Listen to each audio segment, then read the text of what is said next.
Welcome back to our channel student. आज हम लोग करने वाले हैं जैक बोर्ड क्लास 10 का मॉडल पेपर करेंगे हम लोग सामाजिक विज्ञान सोशल साइंस का सेट 1 का। ठीक है, तो ये वीडियो क्लास 10 के लिए तो बहुत इंपॉर्टेंट है ही, साथ में उन लोगों के लिए भी ये बहुत इंपॉर्टेंट है जो गवर्नमेंट जॉब का प्रिपरेशन कर रहे हैं, क्योंकि हिस्ट्री से रिलेटेड ये जो भी क्वेश्चन होता है वो 9-10 के अप्रॉक्स यही सबसे दिया जाता है। तो इसमें जो भी क्वेश्चन दिया गया इस मॉडल सेट 1 में सारा लगभग कॉम्पिटिटिव एग्जाम से रिलेटेड है।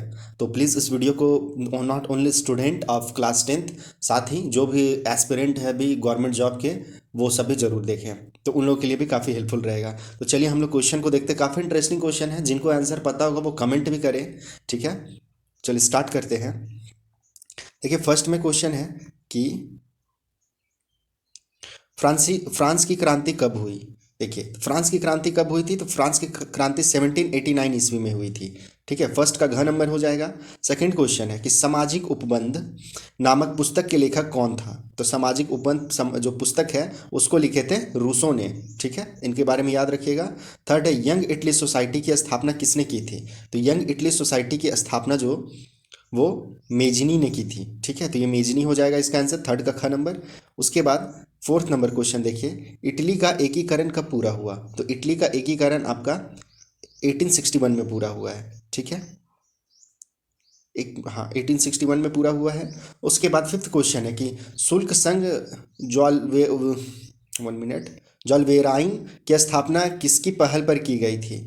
तो देखिए ये जो पहल ये स्थापना की गई थी प्राशा के पहल पे। ठीक है, तो इसका 5 का क नंबर हो जाएगा। 6 नंबर क्वेश्चन है जालियांवाला बाग हत्याकांड कब हुआ। देखिए बहुत ही कॉमन क्वेश्चन है, आप लोग हर टाइम पढ़े होंगे, तो ये याद रखना है इसका 13 अप्रैल 1919। ठीक है, कहाँ हुआ था, तो अमृतसर में हुआ था, ये भी याद रखिएगा, काफ़ी इंपॉर्टेंट है। तो 6 का क नंबर हो जाएगा। उसके बाद 7 नंबर क्वेश्चन देखिए, ये भी बहुत इंपॉर्टेंट है कि हिंद स्वराज नामक पुस्तक की रचना किसने की थी। तो हिंद स्वराज पुस्तक की रचना जो है महात्मा गांधी ने की थी। ठीक है, साथ ही महात्मा गांधी का एक और पुस्तक है माई एक्सपेरिमेंट विथ ट्रूथ। ठीक है, ये देख लीजिएगा, एक्सपेरिमेंट विथ ट्रूथ मतलब सत्यता की जांच कह सकते हैं। तो ये भी आपका है, अगर क्वेश्चन बाय मिस्टेक अगर दिया जाता है ऐसा, तो फिर उस पर भी फोकस करेंगे। साथ ही ये हिंद स्वराज की भी रचना की है, ये भी याद रखिएगा। उसके बाद 8 नंबर क्वेश्चन है आपका, स्वराज हमारा जन्मसिद्ध अधिकार है और हम इसे लेकर रहेंगे। ये भी बहुत फेमस कोटेशन है, बहुत ही फेमस लाइन है आपका, ये बाल गंगाधर तिलक का। ठीक है, तो ये किसने कहा था, तो बाल गंगाधर तिलक ने कहा था। उसके बाद ब्रिटिश सरकार ने कैसर ए हिंद की उपाधि से किसे सम्मानित किया था। तो देखिए ये महात्मा गांधी को सम्मानित किया गया था। तो 9 नंबर का आप घ चूज कर लीजिए। उसका सीमांत गांधी, ये भी बहुत इंपॉर्टेंट है, सीमांत गांधी किसे कहा जाता है। तो सीमांत गांधी कहा जाता है अब्दुल गाफर खान को। ठीक है, तो 10 नंबर का ग चूज कर लीजिए। उसके बाद आपका 11 आता है, यहाँ तक 10 नंबर तक हिस्ट्री का क्वेश्चन था। देखिए आपका हिस्ट्री का 10 क्वेश्चन है। उसके बाद पॉलिटिकल का 10 क्वेश्चन है। उसके बाद इकोनॉमिक्स का 10 क्वेश्चन है और ज्योग्राफी का 10 क्वेश्चन है। इस तरह से क्वेश्चन का डिवीजन है 10-10, और सब 10-10 मार्क्स का है। ठीक है, तो देखिए उत्पत्ति के आधार पर संसाधन कितने प्रकार के होते हैं। तो उत्पत्ति के आधार पर जो संसाधन है वो 2 प्रकार के होते हैं। तो 11 का क नंबर चूज कर लीजिएगा। उसका 12 का है पंजाब में भूमि निम्नीकरण का निम्नलिखित में से मुख्य कारण क्या है। मतलब भूमि निम्नीकरण का मुख्य कारण क्या है पंजाब में, तो उसका मुख्य कारण है अधिक सिंचाई। ठीक है, अधिक सिंचाई करने के कारण भूमि निम्नीकरण पंजाब में हो रहा है। उसके बाद 13 है प्रथम पृथ्वी सम्मेलन का आयोजन किस वर्ष किया गया था। अर्थ समिट। ठीक है, पृथ्वी सम्मेलन का इंग्लिश हो जाएगा अर्थ समिट। तो किस वर्ष किया गया था, तो इसका आंसर आपका हो जाएगा क नंबर 1992 ईस्वी में। उसके बाद देखिए आप 40 नंबर है, किस राज्य में काली मृदा मुख्य रूप से नहीं पाई जाती है। देखिए बहुत ही क्वेश्चन ट्विस्टेड है, घुमाया गया है थोड़ा थोड़ा सा। ये नहीं पाई जाती है, महाराष्ट्र में पाई जाती है, गुजरात में पाई जाती है, मध्य प्रदेश में भी पाई जाती है, राजस्थान में काली मृदा नहीं पाई जाती है। ठीक है, तो 14 का आपका घ नंबर हो जाएगा। उसके बाद इनमें से कौन सी टिप्पणी प्राकृतिक वनस्पति जात और प्राणी जात के ह्रास का सही कारण नहीं है। तो ह्रास का सही कारण नहीं है, तो देखिए क नंबर ही हो जाएगा कृषि प्रसार। ठीक है, कृषि प्रसार हो जाएगा आपका इसका आंसर, तो आप इसका क नंबर चूज कर लीजिएगा। उसका 16 नंबर क्वेश्चन है, बाघ परियोजना की शुरुआत किस वर्ष हुई थी। जो टाइगर रिजर्व चला है वो किस वर्ष से स्टार्ट हुआ है, तो 1973। बंगाल टाइगर जो था आपका रिजर्व करना बंगाल टाइगर को, तो 1973 में स्टार्ट हुआ है। उसके बाद आगे देखिए, अंतर्राष्ट्रीय प्राकृतिक संरक्षण और प्राकृतिक संसाधन संरक्षण संघ के द्वारा विभाजन में किस श्रेणी को रखा गया है? तो देखिए इसका आंसर आपका हो जाएगा ये घ नंबर, इनमें से सभी। ठीक है, प्राकृतिक संरक्षण जो अंतर्राष्ट्रीय स्तर पे है और प्राकृतिक संसाधन संरक्षण जो है, तो जैसे संकटग्रस्त जातियाँ जो जानवर जीव जंतु विलुप्त होते जा रहे हैं, अच्छा संकटग्रस्त में हैं उनके लिए, उसके बाद लुप्त जो जाति हो जा रही है उनके लिए भी ऐसा रखा गया कि उन्हें बचाना है, और दुर्लभ जाति जो हो गई, कुछ कुछ ऐसे जीव जंतु हैं जो काफ़ी दुर्लभ है, बहुत कम पाई जाती है, तो उन्हें भी संरक्षित करना है। ठीक है, तो इसका घ नंबर चूज कर लीजिएगा, इनमें से सभी। 18 में देखिए है आपका 14वीं शताब्दी में किसने दिल्ली में सीरी फोर्ट क्षेत्र में जल की सप्लाई के लिए हौज खास का निर्माण करवाया?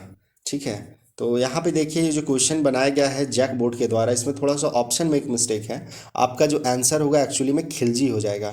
ठीक है, आप नाम सुने होंगे अलाउद्दीन खिलजी, और अगर पद्मावत देखे होंगे तो खिलजी तो याद ही होगा। ठीक है, तो इसने निर्माण करवाया था। ठीक है, तो ये ऑप्शन में नहीं है, तो कोई घबराने की बात नहीं है। एग्ज़ाम के टाइम में ऐसा नहीं होगा, हो सकता है मॉडल सेट बनाने में कहीं मिसप्रिंट हुआ हो। ठीक है, इसका खिलजी आंसर हो जाएगा। उसके बाद आपका 90 नंबर क्वेश्चन है कि निम्नलिखित में से कौन सा वक्तव्य बहुउद्देशीय नदी परियोजनाओं के पक्ष में दिया गया तर्क नहीं है? पहला देखिए क्या लिखा हुआ है कि बहुउद्देश्य परियोजनाएं उन क्षेत्र में जल लाती है जहां जल की कमी होती है।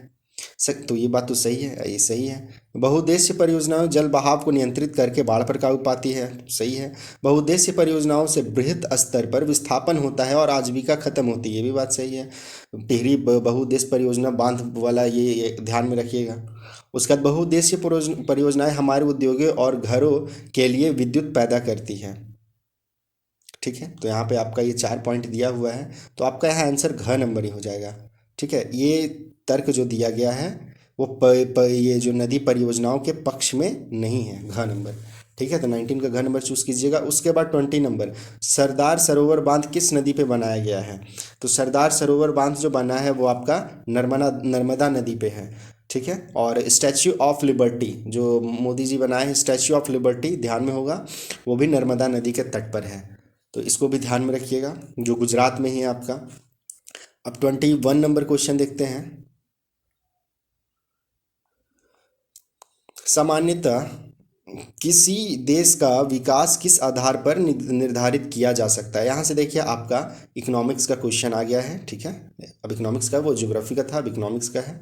तो किसी देश का विकास किस आधार पर निर्धारित किया जाता है? तो देखिए ऑप्शन है आपका कि प्रति व्यक्ति आय, और फिर औसत साक्षरता दर, फिर लोगों की स्वास्थ्य स्थिति। तो आपका इसका घ नंबर सही हो जाएगा, उपरोक्त सभी। उसके बाद 22 नंबर में देखिए आप, मान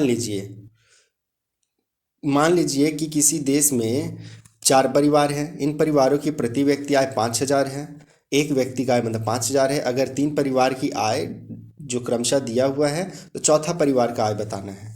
तो देखिए यहाँ बता दिया गया है कि 4 परिवार है, प्रत्येक व्यक्ति का जो आय है वो 5,000 है, तो 5 को 4 से गुना कर देते हैं तो 20 आ जाएगा, यानी कि प्रति व्यक्ति आय जो है मतलब पूरे परिवार की जो आय है वो 20,000 है। ठीक है, पूरे परिवार की आय जो निकलेगी हमारी वो 20,000 आएगी।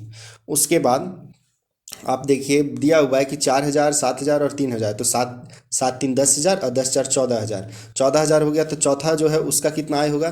तो उसमें 14,000 घटा देंगे, तो देखिए 14,000 घटा देंगे तो मेरा आएगा कितना? 6,000। तो आपका जो 6,000 आया वही आंसर है। तो 22 का घ नंबर चूज कर लेना है। थोड़ा मैथमेटिक्स टाइप का क्वेश्चन था बट बहुत ईजी है आपका। ठीक है, तो 22 का घ नंबर ऑप्शन चूज कर लीजिएगा। मानव विकास रिपोर्ट देशों की तुलना में किस आधार पर करती है? देखिए वो किया जाता है स्वास्थ्य को देख करके, शिक्षा को देख करके, प्रति व्यक्ति आय को देख करके। तो मानव विकास रिपोर्ट जो बनता है वो ये तीनों चीज़ों को देख करके तुलना किया जाता है, तो इसका आंसर घ नंबर चूज कर लीजिएगा, उपरोक्त सभी। ठीक है, उसके बाद आपका नेक्स्ट क्वेश्चन है कि एक वर्ष में पैदा हुए प्रति 1,000 जीवित बच्चों में से 1 वर्ष की आयु से पहले मर जाने वाले बच्चों की संख्या क्या कहलाता है? ठीक है, तो ये आपका एक परिभाषा दिया गया है, शिशु मृत्यु दर का ये परिभाषा है कि 1 वर्ष में पैदा हुए 1,000 जीवित बच्चों में से 1 वर्ष की आयु से पहले मर जाने वाले बच्चों की संख्या, यही आपका परिभाषा। तो छोटा मोटा परिभाषा है, शिशु मृत्यु दर, जनसंख्या दर, वृद्धि दर, ये सब जन्म दर को थोड़ा याद कर लीजिएगा तो ठीक रहेगा। अब 25 नंबर देखिए कि वनोत्पादकता संग्रह करना किस क्षेत्र की गतिविधि है। तो ये आपका देखिए वनोत्पादकता, वन का जो है चीज़ों को संग्रह करना, तो ये प्राथमिक क्षेत्र में आएगा। प्राथमिक क्षेत्र में क्या आता है, तो आपको पता होगा क्षेत्रक 3 भाग में है, प्राथमिक क्षेत्रक, द्वितीयक क्षेत्रक और तृतीयक क्षेत्रक। तो प्राथमिक क्षेत्रक में क्या आ जाता है आपका, जैसे खेती करना, कृषि और ये संग्रह करना, जंगल का उत्पाद को संग्रह करना।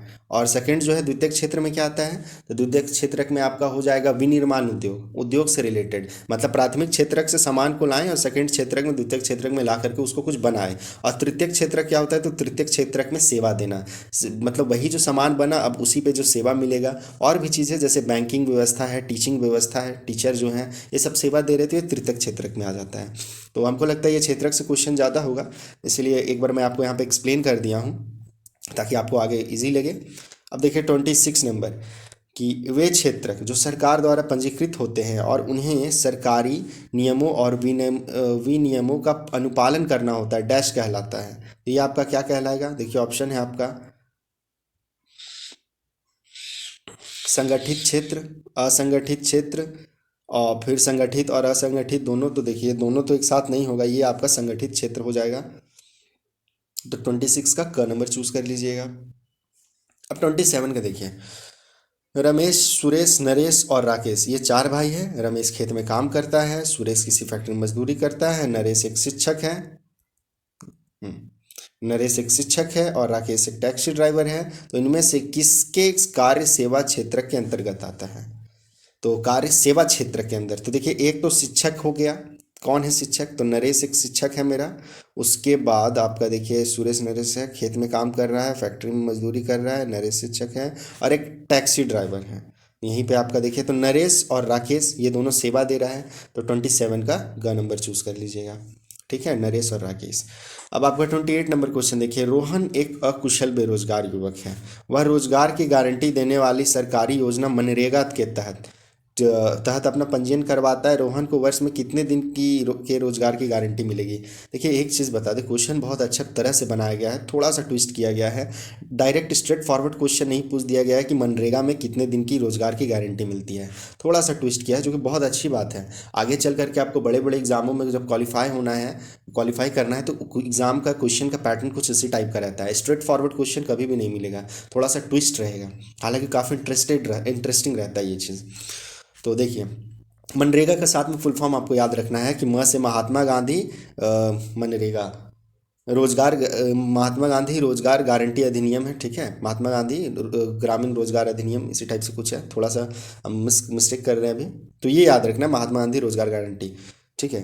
तो यहाँ पे आपका कितने वर्ष देता है मनरेगा, कितने वर्ष की नौकरी देता है, रोजगार देता है, तो सिर्फ 100 दिनों के लिए, साल में सिर्फ 100 दिन का गारंटी है कि आपको रोजगार मिलेगा, ठीक है। अब 28 के बाद आता है 29 नंबर,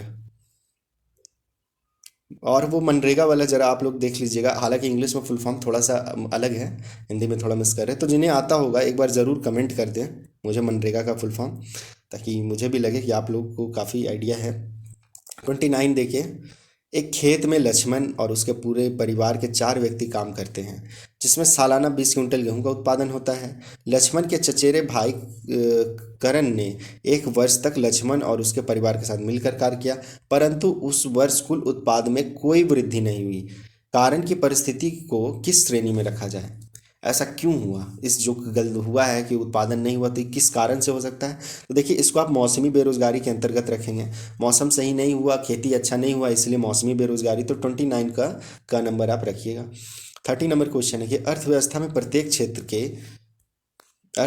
प्रत्येक क्षेत्र के अंतिम उत्पाद की ही गणना क्यों की जाती है, रीज़न बताना है क्यों की जाती है। इसका रीज़न ये है कि दोहरी गणना की समस्या से बचने के लिए, ठीक है, इसीलिए अंतिम उत्पाद की गणना की जाती है। तो 30 का ख नंबर चूज कर लीजिए। 31 देखिए, सत्य की साझेदारी के संबंध में निम्न में कौन कथन असत्य है। अब यहाँ से आपका देखिए पॉलिटिकल साइंस का क्वेश्चन स्टार्ट हो गया, ठीक है। तो सत्य की साझेदारी के संबंध में बताना है कि कौन सा कथन असत्य है। तो आपका ये ग नंबर हो जाएगा, यह अस्थिरता एवं आपसी फूट को बढ़ाता है, ठीक है, ये आपका आंसर हो जाएगा ग नंबर।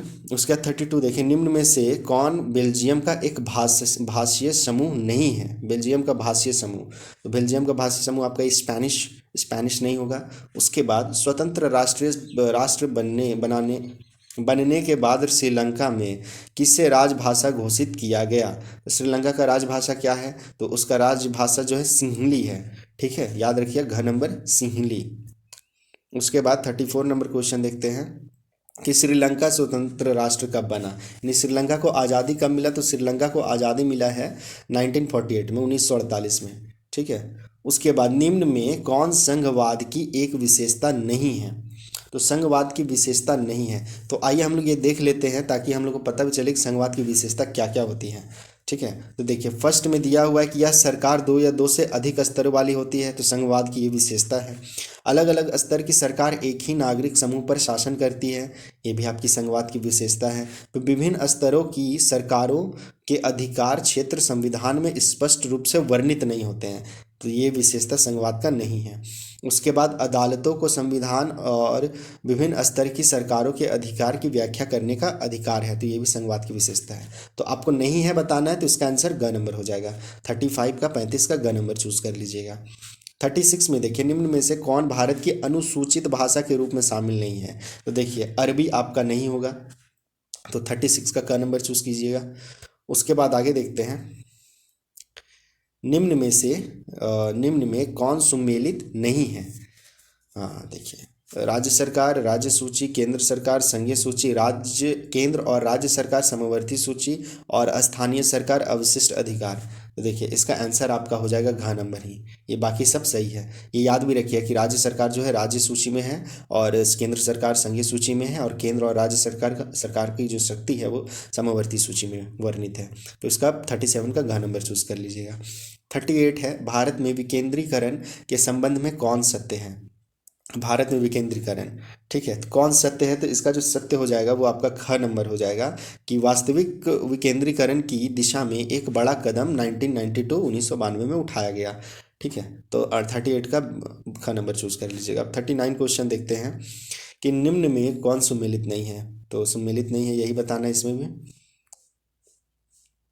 देखिए तो आपका जैसे फर्स्ट दिया हुआ है कि वर्ग विशेष के हित समूह, ये सुमेलित किया गया इससे, किसी विशेष तबके या समूह के हित को बढ़ावा देने वाला संगठन, सही है।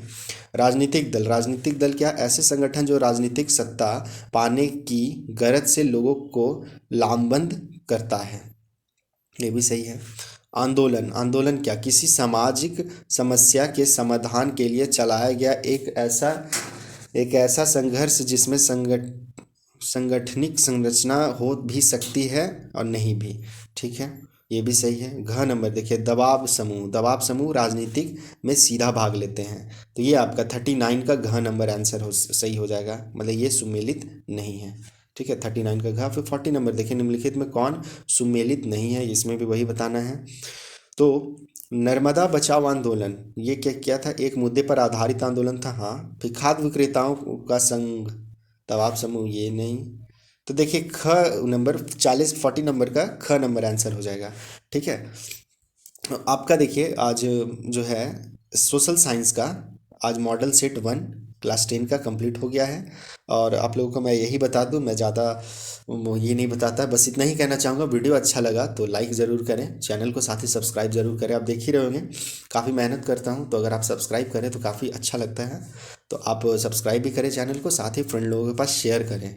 शेयर करेंगे तो और लोगों को थोड़ा हेल्प मिल सकेगा, वो लोग भी थोड़ा जान सकेंगे। साथ ही मेरे पास क्लास 12th का, क्लास 11th का तो अभी नहीं बना रहा, क्लास 9th का और 10th का, ये तीनों का मॉडल सेट का एक सीरीज़ बना रहा हूँ, जिसमें अभी सब में वीडियो आपका अपलोड है। 9th का लगभग सारा वीडियो मॉडल सेट का बन चुका है, लगभग नहीं बोलेंगे, सारा कंप्लीट ही हो गया है। 10th का भी आपका हिंदी इंग्लिश का भी कंप्लीट हो चला है अभी। हाँ, हिंदी इंग्लिश दोनों आपका कंप्लीट हो गया है, अभी एसएसटी का स्टार्ट किए हैं, तो ये भी आपका बहुत जल्दी कंप्लीट करवा देंगे। 12th क्लास के लिए भी आपका हिंदी इंग्लिश सब धीरे धीरे स्टार्ट किए, एक एक वीडियो है, धीरे धीरे करके पूरा बना देंगे। तो आप साथ ही लास्ट में डिस्क्रिप्शन बॉक्स चेक कर लीजिएगा, वहाँ पर आपको हर वीडियो का जो लिंक मैं आपको दे दूँगा। ठीक है, तो फिर मिलते हैं हम लोग नेक्स्ट वीडियो में, तब तक के लिए बाय, टेक केयर।